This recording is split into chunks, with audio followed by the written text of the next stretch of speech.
birashoboka ko muri iki gihe umubyeyi yakwita umwana we nzoni. Muri iki gihe ari ikigori abenshi inzoga ibwami ari wa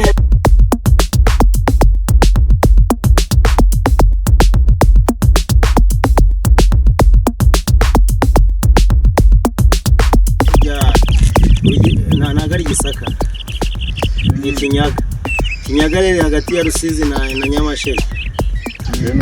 Yaje hano Kamonyi hari umwami witaga Gahindiro.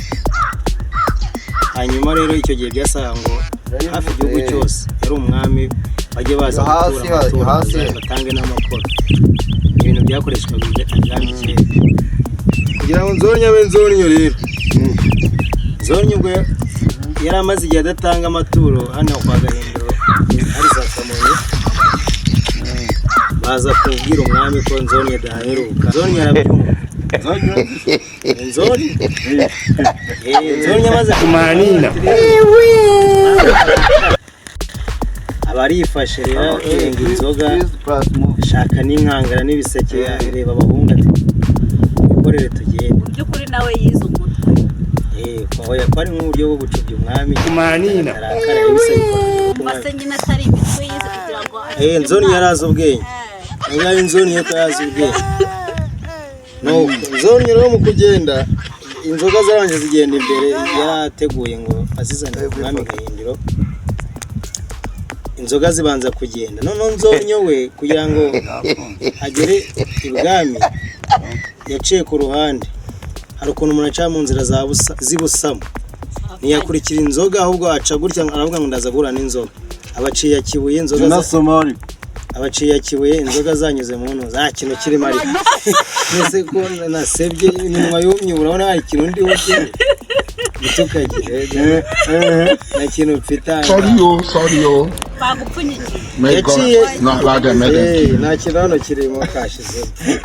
Yaciye iyo mu ishyamba no kunoza. Nzonyo yaciye akibuye yambuka za Muhanga bagereye. Mu byukuri we yaciye panya kugira ngo atange inzoga ibwami.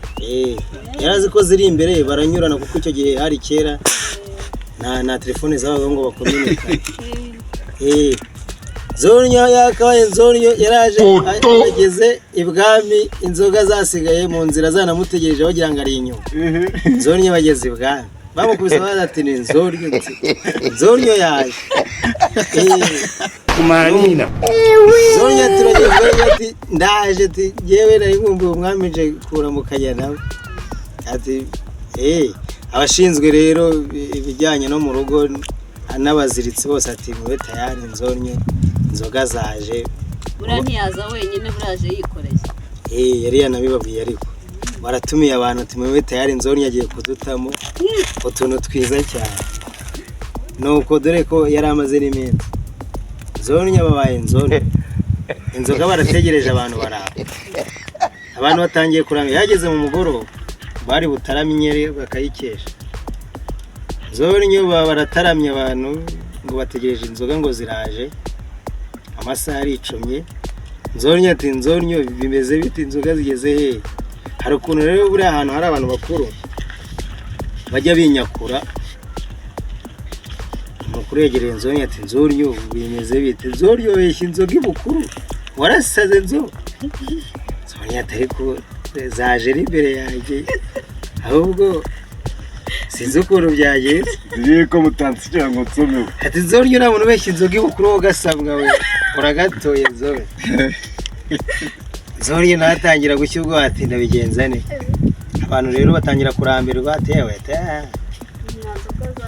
unaniwe wese abonye nta arakumira ati nakengera nzoga Nzonyo. Ndati nta nzoga Nzonyo. Ubugingo n'uwo mugani byayenze bucya Nzonyo inzoga zitaraza. Abantu bose bashiraho ngaho. Na bugingo n'uwo ngo kuko byagenze. Birashoboka ko muri iki gihe umubyeyi yakwita umwana we Nzonyo. Muri iki gihe ari ikigori abenshi inzoga ibwami. Ari wa muntu babwira ngo gura inzoga akirwa amagamaga. Uri Nzonyo. Aho ngo agomba kuba Nzonyo cyane.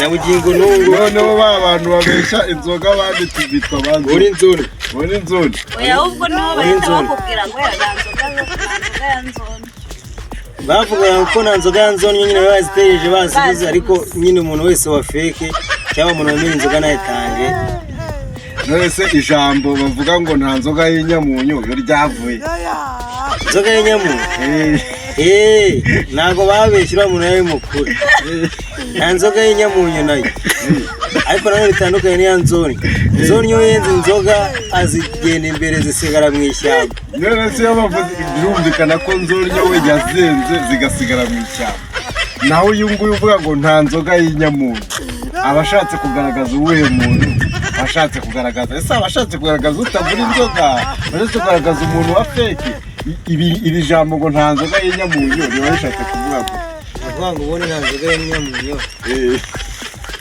nzoga y'inyamunyu nuvuga ngo uriya muntu ntabwo aba agura inzoga yewe aba ari ikigoryi n'ubu akantu ngafite ariko nta kintu kirimo nta kinyamunyu aka kantu niyo mpamvu ntabwo ari akanya ntabwo nakizaniye aka nta kintu kirimo ariko iyo warema ikintu uciye imigani umugani twaguhindura mwakanzaniye kereka bashyizeho kamera nkamubereye ariko aka ni umuntu wakanzaniye baberetse inyamuntu